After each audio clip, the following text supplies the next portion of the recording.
প্ৰকাৰত আমি কি কৰিম সবে জানো কোণৰ প্ৰকাৰবিলাক, তথাপিও মই লিখি দিম এটা এটা কৰি যাতে ক্লিয়াৰ হয়।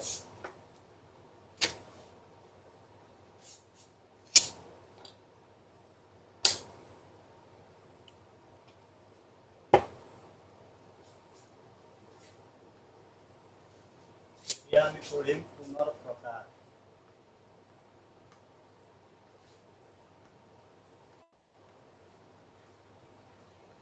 কোণৰ প্ৰকাৰ নম্বৰ 1 যিটো আছে কোণৰ প্ৰকাৰত প্ৰথমটো হ'ব সূক্ষ্ম কোণ। সূক্ষ্ম কোণ সূক্ষ্ম কোণ কাক কয়? 0 ডিগ্ৰীতকৈ ডাঙৰ আৰু 90 ডিগ্ৰীতকৈ 0 ডিগ্ৰীতকৈ ডাঙৰ আৰু 90 ডিগ্ৰীতকৈ সৰু কোণক 0 ডিগ্ৰীতকৈ ডাঙৰ আৰু 90 ডিগ্ৰীতকৈ সৰু কোণক সূক্ষ্ম কোণ বুলি কয়। সূক্ষ্ম কোণ বোলে। 0 ডিগ্ৰীতকৈ ডাঙৰ আৰু 90 ডিগ্ৰীতকৈ সৰু কোণক সূক্ষ্ম কোণ বোলে। এতিয়া সূক্ষ্ম কোণবিলাক কেনেকুৱা হ'ব? কেনেকুৱা ধৰণৰ হ'ব? A B C suppose এইটো 45 ডিগ্ৰী, so এই কোণটো সূক্ষ্ম কোণ হ'ব। আৰু এটা কোণ মই এনেকৈ আঁকি দিব পাৰোঁ, এইটো এটা কোণ, ইয়াৰ নাম দি দিলোঁ suppose এইটো দিওঁ PQR, so এইটো কোণটো হ'ব সূক্ষ্ম কোণ, এইটো suppose 60 ডিগ্ৰী। এই দুইটা কোণ সূক্ষ্ম কোণ। এতিয়া সূক্ষ্ম কোণ বুলি গম কেনেকৈ পাম মই এইটো কৈ দি আছোঁ। গম আমি এনেকৈ পাম, এইটো ইয়াৰ এটা মূল অক্ষ যদি আমি ধৰি লওঁ, এইটো যদি সোঁফালে আছে, এইটো সোঁফাল, তাৰমানে এইটোৰ নাম ভূমি বুলি ক'ম। তলৰ ফালে থকা ৰশ্মিটো যদি সোঁফালে থাকে আৰু এই ওপৰৰ যিডাল ৰশ্মি আছে সেই ৰশ্মিডাল যদি সেই সোঁফাললৈকে হালি থাকে, তেতিয়াহ'লে সেই কোণটোক আমি ক'ব পাৰোঁ সূক্ষ্ম কোণ, যদি জোখ নাজানো তেতিয়াও। তেনেকে যদি এইটো বাওঁফালে থাকে আৰু এই ওপৰৰ যিটো ৰশ্মিটো আছে বাওঁফালে হালি থাকে, তেতিয়া আমি তাক ক'ম সূক্ষ্ম কোণ বুলি। ইজিলি গম পোৱাৰ এইটোৱে এটা উপায়।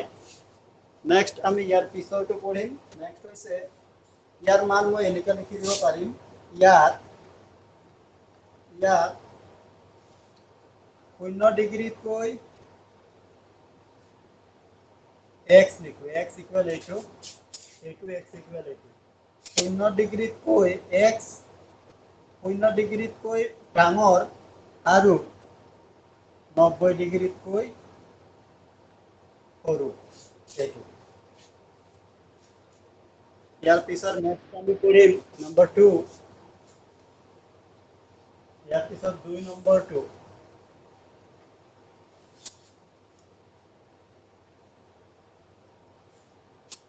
দুই নম্বৰত হ'ব সমকোণ।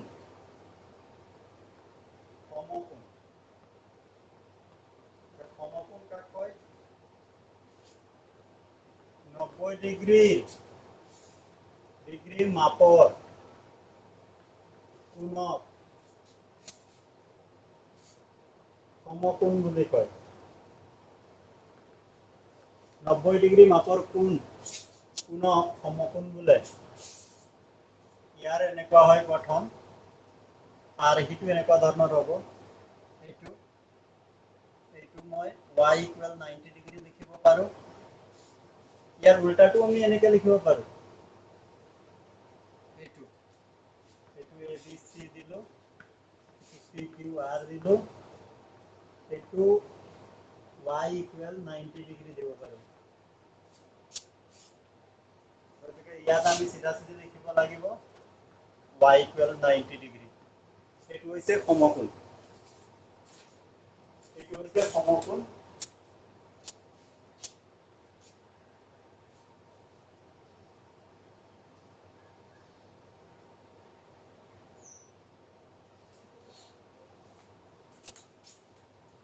এই লাইনটো কোণ হ'ব লাগে, অলপ এইটো দেখা হৈ আছে, এইটো এনেকুৱা ধৰণৰ হ'ব। ইয়াৰ পিছত নেক্সট পইণ্ট হ'ব স্থূল কোণ।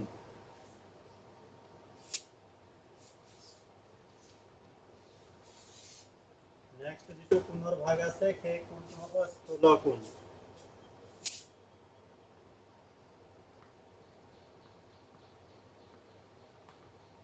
নেক্সট ভাগ আছে যেটো সেইটো হ'ব স্থূল কোণ। স্থূল কোণটো কি হ'ব 90 ডিগ্ৰীতকৈ ডাঙৰ হ'ব, কিন্তু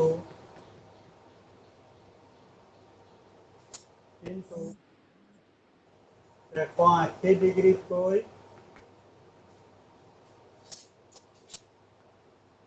সৰু। শুনক,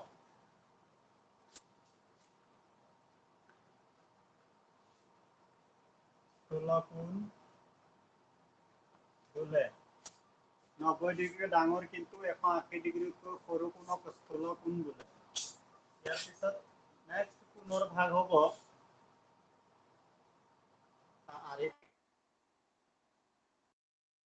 আৰ্হি।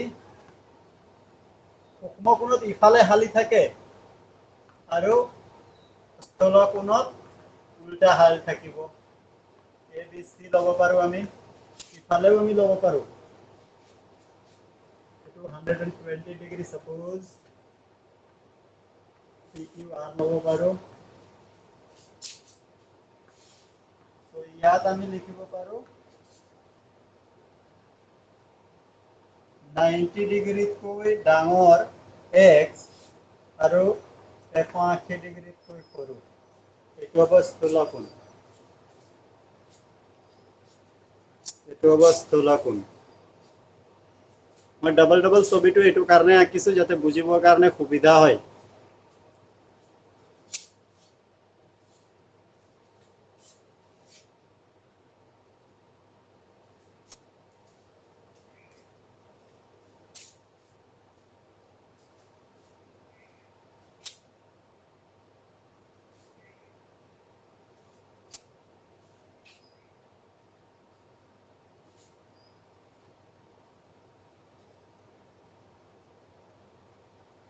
ইয়াৰ পিছৰ নেক্সট পইণ্ট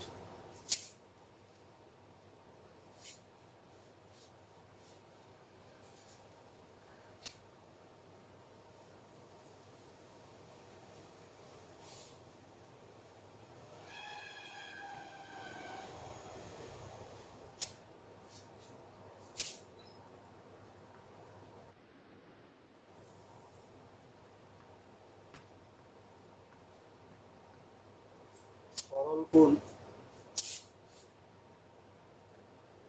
180 ডিগ্ৰী মাপৰ কোণক 180 ডিগ্ৰী মাপৰ কোণক সৰল কোণ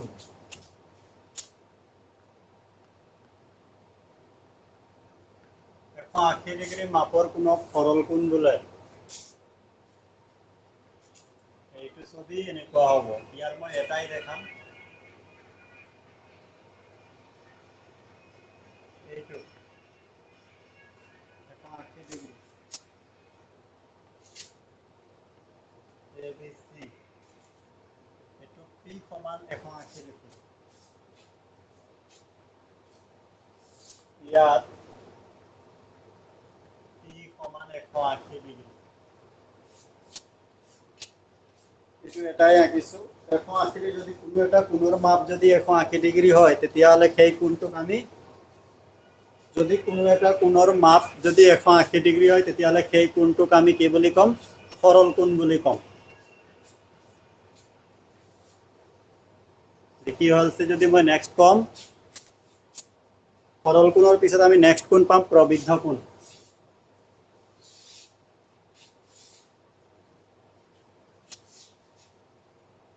নেক্সট কোণ পাম আমি প্ৰবৃদ্ধ কোণ।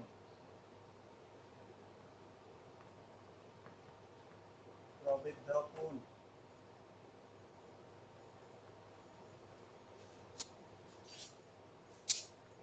180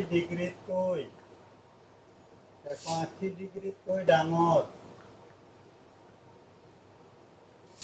180 ডিগ্ৰীতকৈ ডাঙৰ কিন্তু 360 ডিগ্ৰীতকৈ 180 ডিগ্ৰীতকৈ ডাঙৰ, কিন্তু 360 ডিগ্ৰীতকৈ সৰু কোণক প্ৰবৃদ্ধ কোণ বুলি কয়। প্ৰবৃদ্ধ কোণ বোলে। ভেৰি সো ইম্পৰ্টেণ্ট পইণ্ট ভালকৈ মই আঁকি দেখাইছো। এবাৰ আমি এইটো কোণ ল'ম, এইটো কোণ, এই কোণটো 180 ডিগ্ৰীতকৈ ডাঙৰ হ'ব, কিন্তু 360 ডিগ্ৰীতকৈ কম হ'ব।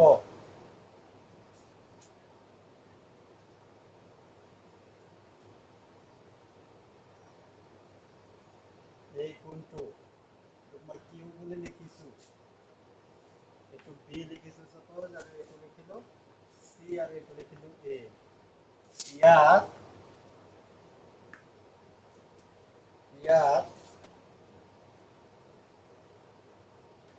180 ডিগ্ৰীতকৈ ডাঙৰ কিউ আৰু 360 ডিগ্ৰীতকৈ সৰু।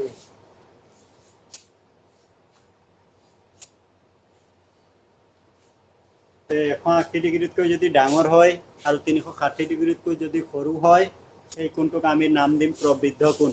আকৌ এবাৰ মই গোটেইখিনি ৰিজিউম কৰিম ভালকৈ ধুনীয়াকৈ একদম কম। নেক্সট আৰু এটা কোণ আছে, সেইটো লিখো, তাৰপিছত এবাৰ মই ৰিপিট কৰিম গোটেইখিনি। আৰু এটা কোণ আছে, সেই কোণটো হৈছে শূন্য কোণ।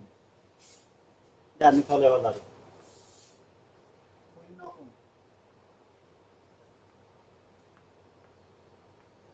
শূন্য কোণ, শূন্য কোণনো কি?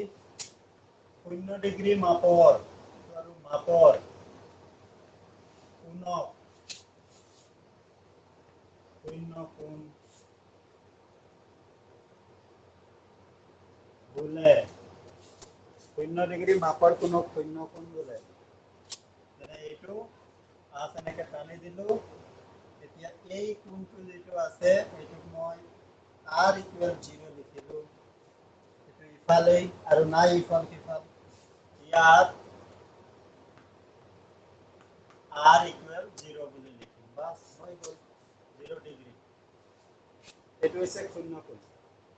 এতিয়ালৈকে যিখিনি ক'লো সেইখিনি আকৌ এবাৰ মই ৰিপিট কৰি দিম, কৈ আছো, ৰিপিট আকৌ কৰি দি আছো। এবাৰ কোনকেইটা কি কি আছিলে চমুকৈ কৈ দিম, ভালকৈ মনত ৰাখিব হ'লে আজিৰ কথাখিনি।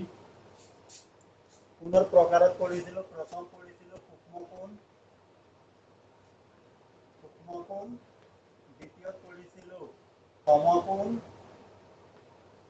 তৃতীয়ত পঢ়িছিলো স্থূলকোণ, তৃতীয় 4 নম্বৰত পঢ়িছিলো সূক্ষ্মকোণ, সমকোণ, স্থূলকোণ। 4 কি পঢ়িছো? 4 নম্বৰত পঢ়িছিলো প্ৰবৃদ্ধ কোণ না সৰল কোণ। 4 নম্বৰত পঢ়িছিলো সৰল কোণ, 5 নম্বৰত পঢ়িছিলো প্ৰবৃদ্ধ কোণ, আৰু 0 ডিগ্ৰী কোণ জাষ্ট হৈ গৈছে। আকৌ এবাৰ মই তুলনাত্মক আঁৰি দেখাইছো। প্ৰবৃদ্ধ কোণ মানে কি? 0 ডিগ্ৰীতকৈ ডাঙৰ, 0 ডিগ্ৰীতকৈ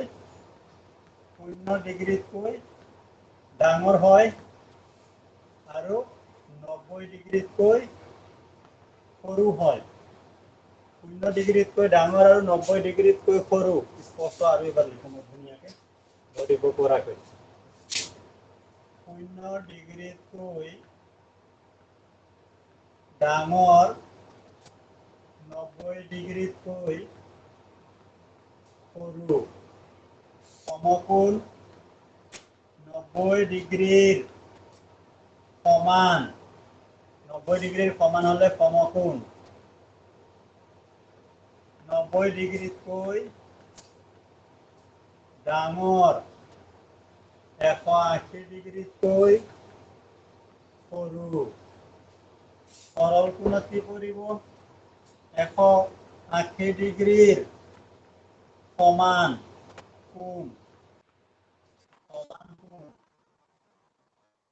আৰু প্ৰবৃদ্ধ কোণত কি পৰিব? 180 ডিগ্ৰীতকৈ ডাঙৰ হৈ যায়, ডাঙৰ, আৰু 360 ডিগ্ৰীতকৈ সৰু। তো ৰিপিটেডলি আকৌ এবাৰ মই কৈ আছো, ইয়াত চমুকৈ গোটেইখিনি এবাৰ মই দেখাই দিছো।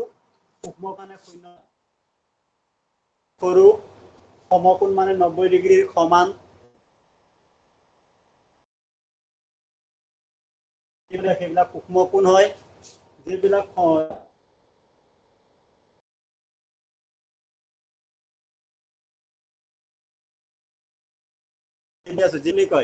যিবিলাক কোণ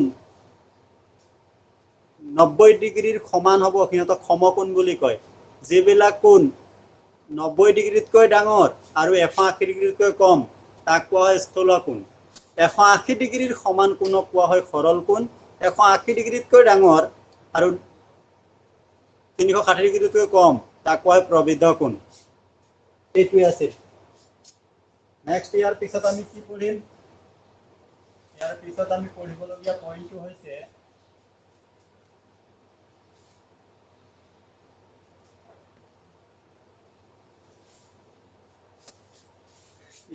আমি পঢ়িবলগীয়া পইণ্টটো হৈছে পাৰস্পৰিক সম্পৰ্ক থকা কোণৰ জোড়। নেক্সট পইণ্ট আমি পঢ়িম পাৰস্পৰিক কোণৰ পাৰস্পৰিক সম্পৰ্ক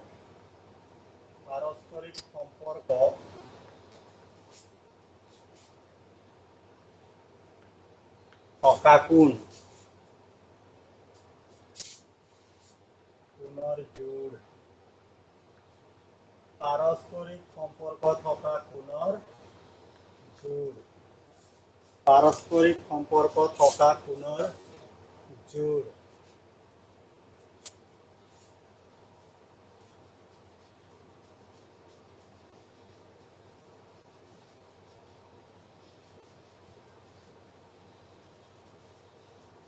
পাৰস্পৰিক সম্পৰ্ক থকা কোণৰ জোড়। ইয়াৰ ভিতৰত প্ৰথমটো আহিব ফাৰ্ষ্ট ওৱান, পূৰক কোণ। পূৰক কোণ কাক কয়? পূৰক কোণ কাক কয়? ভালকৈ ধ্যান দিবি। দুটা কোণৰ মাপৰ সমষ্টি। দুটা কোণৰ মাপৰ সমষ্টি 90 ডিগ্ৰীৰ। দুটা কোণৰ মাপৰ সমষ্টি 90 ডিগ্ৰীৰ সমান হলে কোণ দুটাৰ এটাক আনটোৰ পূৰক কোণ বোলে। ভালকৈ মন দিবি। দুটা কোণৰ মাপৰ সমষ্টি, সমষ্টি মিন্স যোগফল। সমষ্টি মানে যোগফল। দুটা কোণৰ মাপৰ সমষ্টি যদি 90 ডিগ্ৰী হয়, অৰ্থাৎ কোণ দুটা যদি যোগ কৰিলে, দুটা কোণ যোগ কৰিলে যদি 90 ডিগ্ৰী হয়, তেতিয়াহ'লে সেই কোণ দুটাক এটাক আনটোৰ পূৰক কোণ বোলে বা কয়। উদাহৰণ যদি লওঁ তেতিয়া বস্তুটো বেছি ভালকৈ বুজিম। উদাহৰণত ফাৰ্ষ্ট ওৱানটো ল'ম। 60 ডিগ্ৰীৰ পূৰক কোণ 30 ডিগ্ৰী, অৰ্থাৎ 30 আৰু 60 যোগ কৰিলে 90 হ'ব। কোনোবাৰ সহজ বুদ্ধি হ'ল 90 degree minus 60 degree equal 30 degree. অৰ্থাৎ যদি 90-60 ডিগ্ৰীৰ পূৰক কোণ উলিয়াব লাগে, তেতিয়া 60টো 90ৰ পৰা বিয়োগ কৰিলে আমি পূৰক কোণটো পাই যাম। ইজি ৱে। আৰু এটা লৈ ল'ম 75 ডিগ্ৰীৰ পূৰক কোণ 25 নট 15 ডিগ্ৰী। কেনেকে পাম? 15 ডিগ্ৰী কেনেকে পাম? 90 মাইনাছ 75, 10ৰ 5 গ'ল 5, 8ৰ 1 7 গ'ল 1, 15 ডিগ্ৰী। আৰু এটা লৈ লওঁ, যদি কোনোবাই সুধি দিলে 90 ডিগ্ৰীৰ পূৰক কোণ কোৱা, তেতিয়া কবি নাই ছাৰ এইটো নহ'ব। কিয় নহ'ব? থাকিব লাগিব ন। আছেতো 0 ডিগ্ৰী। ইজিলি 90 ডিগ্ৰী বিয়োগ 90 ডিগ্ৰী ইকুৱেল 0 ডিগ্ৰী সো এইটো হৈছে আনসাৰ ফিনিশড ফাৰ্স্ট ওয়ান পূৰক কোণ ভালকৈ বুজি পাইছ 90 ডিগ্ৰীৰ পূৰক কোণ 0 ডিগ্ৰী 60 ডিগ্ৰীৰ পূৰক কোণ 30 ডিগ্ৰী 75 ডিগ্ৰীৰ পূৰক কোণ 15 ডিগ্ৰী কেনেকৈ পাম যিটো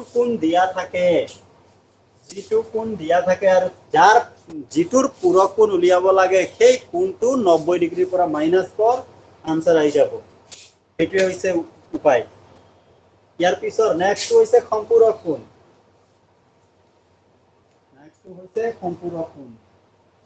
second point is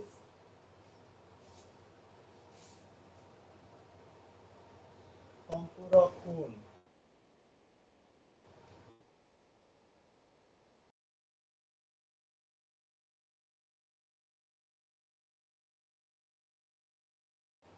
সমষ্টি 180 ডিগ্ৰী হ'ব তেতিয়া তাক সম্পূৰক কোণ বুলি কোৱা হ'ব দুটা কোণৰ মাপৰ সমষ্টি 180 ডিগ্ৰীৰ সমান হলে কোণ দুটাৰ এটাক আনটোৰ সম্পূৰক কোণ বোলে ক্লিয়াৰ কৰিম উইথ এক্সাম্পল number 1 120 ডিগ্ৰীৰ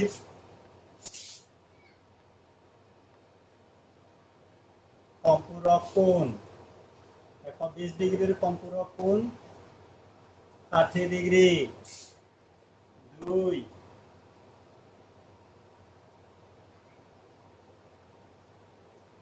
75 ডিগ্ৰীৰ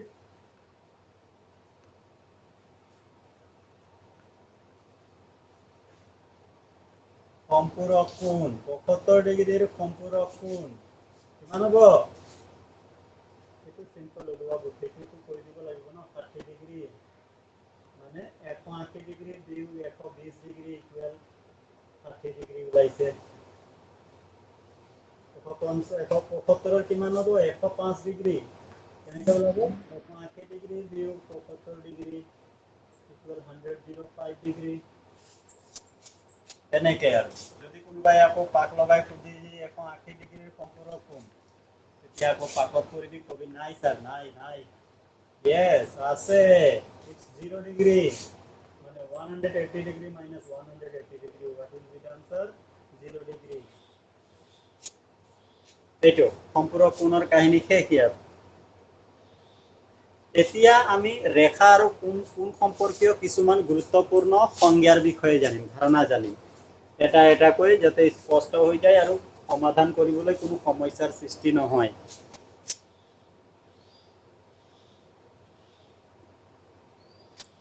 যাতে কোনো সমস্যাৰ সৃষ্টি নহয়